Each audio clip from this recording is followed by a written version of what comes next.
ایک عورت اپنے شوہر کے ساتھ چارپائی پر رات میں لیٹی ہوئی تھی۔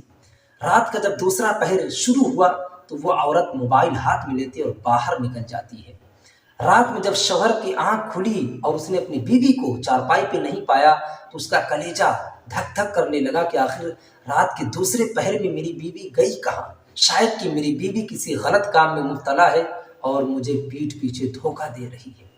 شوہر اپنی بیوی پہ شک کرنے لگا، لیکن تھوڑی ہی دیر کے بعد اس کی بیوی آتی ہے اور آنے کے بعد چارپائی پر لیٹ جاتی ہے۔ دوسرے دن اس عورت کے شوہر نے اپنے موبائل کا سم اپنی بیوی کے موبائل میں ڈال دیا اور اپنے بیوی کے موبائل کا سم اپنے موبائل میں ڈال دیا، اس وجہ سے کہ رات میں جب کوئی کال کرے گا تو میری بیوی کے موبائل کا سم میرے موبائل میں لگا ہوگا، کال میرے موبائل پہ آئے گی اور میں ریسیو کروں گا، مجھے پتہ چل جائے گا کہ آخر کس کے چکر میں میری بیوی پڑی ہوئی ہے۔ خیر رات میں میاں بیوی بستر پہ سو جاتے ہیں اور رات کا جب دوسرا پہر شروع ہوتا ہے تو معمول کے مطابق وہ عورت بستر سے اٹھتی ہے اور باہر نکل جاتی ہے موبائل لے کر،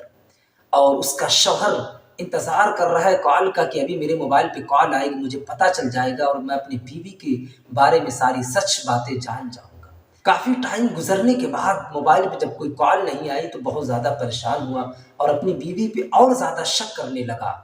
لیکن اس کی بیوی تھوڑی دیر کے بعد پھر آتی ہے اور بستر پہ سو جاتی ہے۔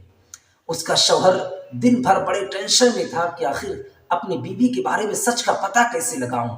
تو اس نے سوچا کہ آج جب میری بیوی رات میں اٹھ کے جائے گی تو پیچھے پیچھے میں بھی جاؤں گا۔ خیر جب تیسرے دن کے رات کا دوسرا پہر اسٹارٹ ہوا تو اس کی بیوی معمول کے مطابق اپنے بستر سے اٹھتی ہے اور موبائل لے کے باہر نکل جاتی ہے۔ کچھ دیر کے بعد اس کا شوہر بھی پیچھے پیچھے جاتا ہے تو کیا دیکھتا ہے کہ اس کی بیوی کسی برے کام میں نہیں مبتلا تھی، بلکہ رب ذوالجلال کی عبادت کر رہی تھی، خدا کی عبادت کر رہی تھی، اللہ کے حضور سجدے کر رہی تھی۔ اس نے جب اس منظر کو دیکھا تو اس کا کلیجہ دہل گیا کہ اپنے بیوی پہ میں خامخواہ میں ہی شک کر رہا تھا، یہ تو اللہ رب العزت کی عبادت میں مشغول ہے۔ جب اس کی بیوی سلام پھیر کر نماز سے فارغ ہوئی اور اللہ کی بارگاہ میں دعا کے لیے ہاتھ اٹھائی تو دعا یہ کر رہی ہے کہ اے پروردگار عالم، اگر میری عمر میرے شوہر سے زیادہ ہو تو میری آدھی عمر میرے شوہر کو عطا فرما دے۔ دوسری دعا اس عورت نے اللہ کی بارگاہ میں یہ کی کہ اے رب ذوالجلال، مجھے اتنی طاقت دے کہ میں اپنے شوہر کی صحیح طریقے سے خدمت کر سکوں، وہ مجھ سے راضی رہے۔ اے اللہ مجھے اپنے شوہر کی خدمت کرنے کی توفیق عطا فرما۔